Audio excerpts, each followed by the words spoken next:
सबसे पहले आप न्यू फ्लो पे क्लिक करेंगे। यहाँ पे मैं लिख देता हूँ एक ऑर्डर टू डिस्पैच फ्लो।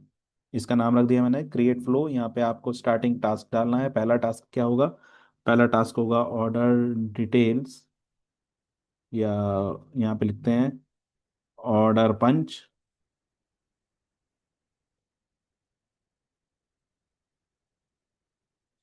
कौन करेगा इसे? इसे ऑन टाइम करेगा, लगभग 1 आवर के अंदर। और कौन करेगा? ये यूजर करेगा। और इसके लिए एक ऑर्डर फॉर्म फिल होगा। मैं एक फॉर्म भी बना लेता हूँ, अपने आप पॉपअप ओपन हो जाता है। यहाँ पे लिख देते हैं ऑर्डर फॉर्म। क्रिएट टेम्पलेट पे क्लिक क्लिक करेंगे। फॉर्म टेम्पलेट क्रिएट हो गया है। फॉर्म को हमें वापस दोबारा बनाना पड़ेगा, पूरा फॉर्म बनाना पड़ेगा, लेकिन पहले हम प्रोसेस बना लेते हैं। और इस मर्ज कंडीशन वाले में एनी पे क्लिक कर देते हैं। Any step complete and save rule पे क्लिक कर देते हैं। देन इस बॉक्स पे क्लिक करेंगे और ऐड नेक्स्ट स्टेप पे क्लिक करेंगे। यहाँ पे ऑर्डर पंच आ गया। अगर ऑर्डर पंच का स्टेटस डन हो जाए तो उसके बाद हम चेक करेंगे इन्वेंट्री। चेक इन्वेंट्री, अगर मटेरियल अवेलेबल है या नहीं है उसके लिए चेक करेंगे। 1 आवर के अंदर चेक करना है। और ये कौन चेक करेगा? इसमें फॉर्म लगाने की ज़रूरत नहीं है क्योंकि ये डिसीजन बॉक्स है। और यहाँ पर एनी का एक स्टेप लगा देते हैं। ये आ गया यहाँ पर। देन अब हम एक और टास्क क्रिएट करेंगे, क्योंकि इन्वेंट्री अगर यस या नो की कंडीशन है तो मैं नो की कंडीशन पहले बना रहा हूँ। यहाँ पे create BOM, bill of material. And इसको हमें 2 आवर्स के अंदर अंदर करना है। अगर आप ये भी फॉर्म में ऐड करवाना चाहते हैं तो यहाँ फॉर्म ऐड कर सकते हैं। देन एनी पे क्लिक करेंगे और इसे सेव रूल पे क्लिक कर देंगे। BOM का क्रिएट हो गया। अब मैं नेक्स्ट बना देता हूँ वापस से। अगर इन्वेंट्री यस होती है तो यस का केस। और यहाँ पे इन्वेंट्री अगर यस है तो direct for schedule for dispatch. मैंने ये ऑप्शन लगा दिया है यहाँ पर। देन डूअर को असाइन करेंगे पूरा 1 आवर और 2 आवर, जो भी आप टैट देना चाहें अपने अकॉर्डिंग। यहाँ पे फॉर्म लगाना चाहें फॉर्म लगा सकते हैं, अदरवाइज मैं इसे एनी पे क्लिक करके सेव कर देता हूँ। अब यहाँ पे आप देख सकते हैं 2 फ्लो बन गए हैं ऑटोमेटिकली। ठीक है। आप हम दोनों फ्लो को कंटिन्यू आगे बढ़ा सकते हैं उनके अलग अलग फील्ड की तरह। तो पहले हम नो वाले को आगे बढ़ाते हैं। अगर BOM बना लिया है तो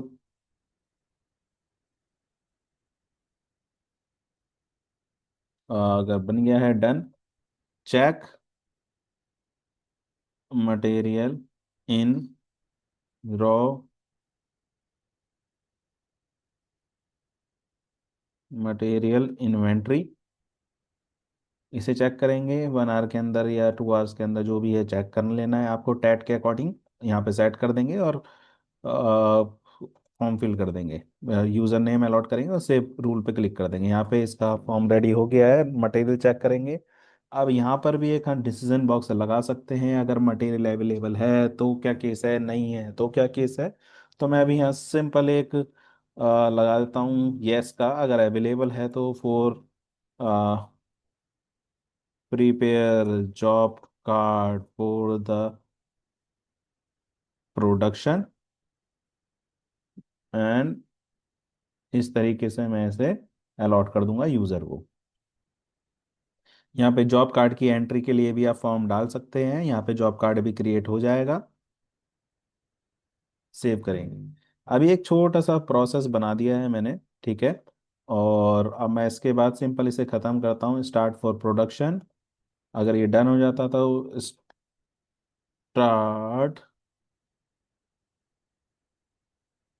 प्रोडक्शन। और इसका टैट हम लगते हैं 2 डेज। इसको मैं डेज में चेंज कर लेता हूँ। Very good. ये हो गया आपका स्टार्ट प्रोडक्शन का। अब प्रोडक्शन हो हो गया। देन अब हम इसका क्वालिटी चेक करके वापस इन्वेंट्री में भेज लेते हैं।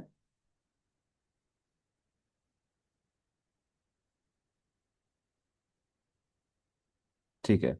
तो यहाँ पर हमें इन्वेंट्री का स्टेप वापस बनाना पड़ेगा।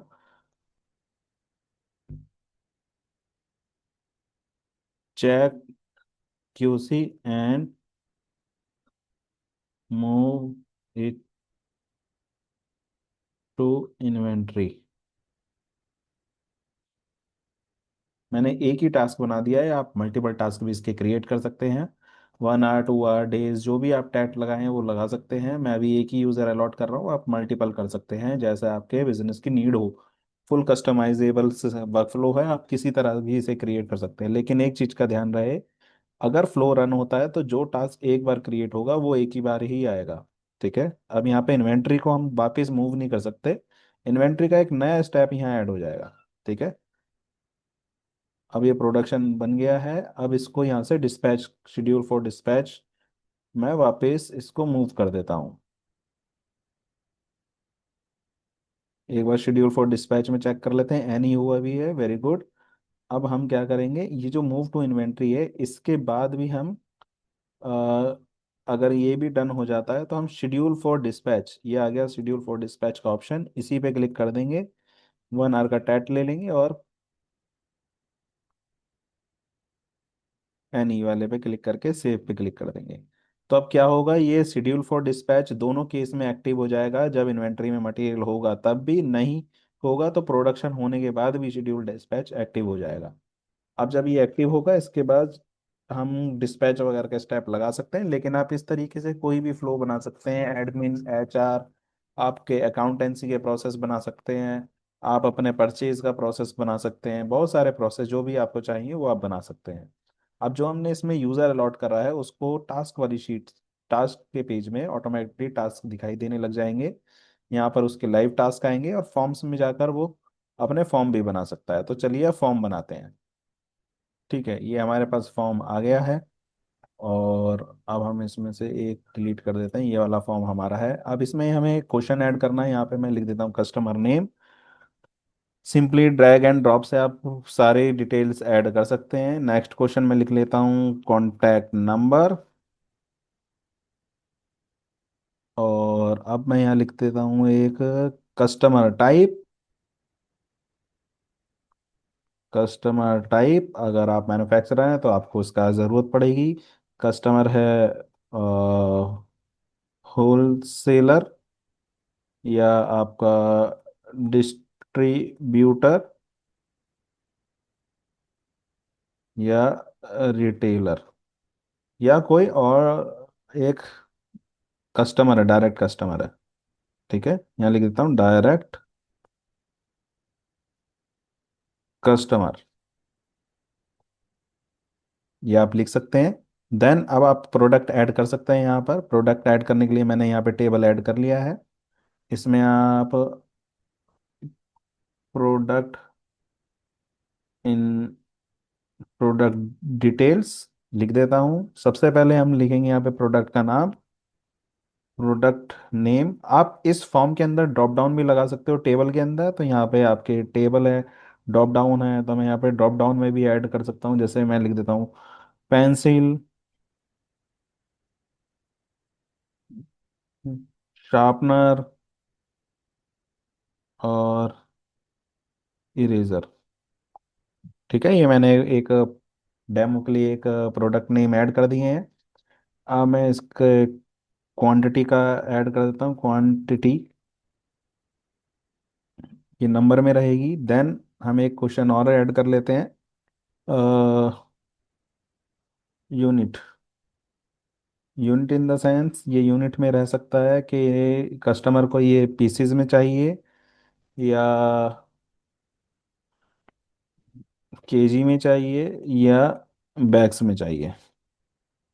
ठीक है, इसके अकॉर्डिंग वो ऑर्डर रेज कर पाएंगे। अब लास्ट में मैं फाइल अपलोड का ऑप्शन भी लगा सकता हूँ, लेकिन एक चीज़ का ध्यान रहे, फाइल अपलोड यूज़र एंड पे होती है, यानी जैसे ही आप फाइल अपलोड करेंगे तो आपको गूगल ड्राइव का ऑथेंटिकेशन देना होगा, और उस तरीके से आप फाइल अपलोड कर सकते हैं। ठीक है, तो यहाँ पे मैं लिख देता हूँ अपलोड ऑर्डर, अगर कोई अपलोडिंग है तो वो अपलोड कर देंगे। साथ ही मैं कम्युनिकेशन भी सेट कर सकता हूँ, अगर मुझे किसी को व्हाट्सएप भेजना है, किसी को रिमाइंडर भेजना है, तो मैं यहाँ पे उसका नंबर लिख सकता हूँ 9193184307। यहाँ मैंने अपना नंबर लिख दिया है। यहाँ पे आप जो भी हेडर्स हैं, जैसे हाय या डियर सर, इस तरह से आप जो भी लिखना चाहें प्लीज़। या आप यहाँ पर कस्टमर का भी अकाउंट लिख सकते हैं। कस्टमर का नंबर क्या है, ये वाला टैग भी आप लगा सकते हैं। जैसे मैं, अगर आपको कस्टमर को भेजना है तो इस तरीके से आप कस्टमर को भेज सकते हैं, तो अब मैसेज कस्टमर को चल जाएगा। Dear sir, we have receive details.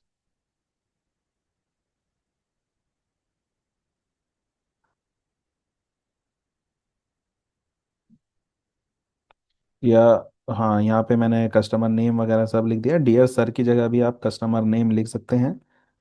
तो यहाँ मैं कस्टमर नेम, जैसा नीचे टैगिंग दी गई है वैसा ही आपको लिखना है। ठीक है। Your we have received your order details, यहाँ पे ऑर्डर डिटेल्स में हम जाएंगे और यहाँ पर हम प्रोडक्ट डिटेल्स पर क्लिक ऐड कर देंगे एक टैग, जिससे प्रोडक्ट डिटेल ऑटोमेटिकली चली जाएगी। और फाइल अपलोडिंग यूआरएल भी अगर आप लगाना चाहते हैं तो वो लगा सकते हैं। मैं सिंपली यहाँ पे एक अपलोड ऑर्डर लिख देता हूँ। इस टेम्पलेट को आप जितना मर्जी, जैसा मर्जी आप बना सकते हैं। काफ़ी कस्टमाइजेबल है, इजी है। इसको कॉपी कर लेंगे एंड अपडेट कर देंगे। वापस एडिट पे क्लिक कर सकते हैं, आप अपडेट भी कर सकते हैं। मैं साथ में ईमेल का भी ट्रिगर लगा देता हूँ। यहाँ मैंने लिख दिया है। ईमेल के लिए मैं अपनी टीम को इन्फॉर्मेशन दे सकता हूँ, तो यहाँ पे मैं लिख देता हूँ new order. Then email ID में मैं अपनी ईमेल आईडी सेट कर देता हूँ सेटिंग के लिए, ताकि मुझे पता रहे। और अपडेट कर देते हैं। अब ये फॉर्म फ्लो के साथ कनेक्ट हो चुका है। यहाँ पर आप देख सकते हैं ये फॉर्म का आईडी है। इस तरह से पूरा फ्लो रन कर रहा है। तो अब इस फ्लो को स्टार्ट करते हैं। ठीक है, इस फ्लो को स्टार्ट करते हैं। आप यूज़र भी देख सकते हैं, लेकिन उससे पहले एक चीज़ और है, आप यहाँ पे सिम्युलेट भी कर सकते हैं। सिमुलेशन काफ़ी यूज़फुल है और काफ़ी हाई एफिशिएंट है। इसमें जैसे आप 20 इवेंट्स फ्लो हो रहे हैं या 200 इवेंट्स फ्लो हो रहे हैं, आप लगा सकते हैं। स्पीड कंट्रोलिंग है, पूरा कंट्रोलिंग यहाँ पर है। अब मैं इसका एक सिमुलेशन रन करता हूँ। सिमुलेशन रन करते ही मुझे देखने को मिलता है ये कुछ चार्ट्स। देखो ये रन कर रहा है रियल फ्लो। कहाँ पे बॉटल नेक है, कहाँ पे डिले हो रहा है काम, यहाँ पे सब देखने को मिलेगा। ये डेमो के लिए फ्लो रन करेगा, यूज़र को अलॉट करेगा कितने समय में काम कंप्लीट हो रहा है, उसका एक सिमुलेशन रन करेगा, देन आपको रिजल्ट प्रोवाइड करेगा। तो आप देख सकते हैं ऑर्डर पंच मेरा बॉटल नेक है, यहाँ पे लेट काम हो रहा है सबसे ज़्यादा। इस तरीके से आप पूरी एक्यूरेसी से इसको देख सकते हैं। प्रोडक्टिविटी, परफॉर्मेंस सब यहाँ पे सिम्युलेट हो रहा है। ठीक है। अपने बिजनेस के अकॉर्डिंग इसे कॉन्फ़िगर भी कर सकते हैं कि आपको यूज़र कितने बिठाने हैं, इन्वेंट्री में 2 लोग बैठाने हैं या एक एग्जीक्यूटिव रखना है या 2 रखने हैं। आप उसके अकॉर्डिंग आप इसे सेट कर सकते हैं।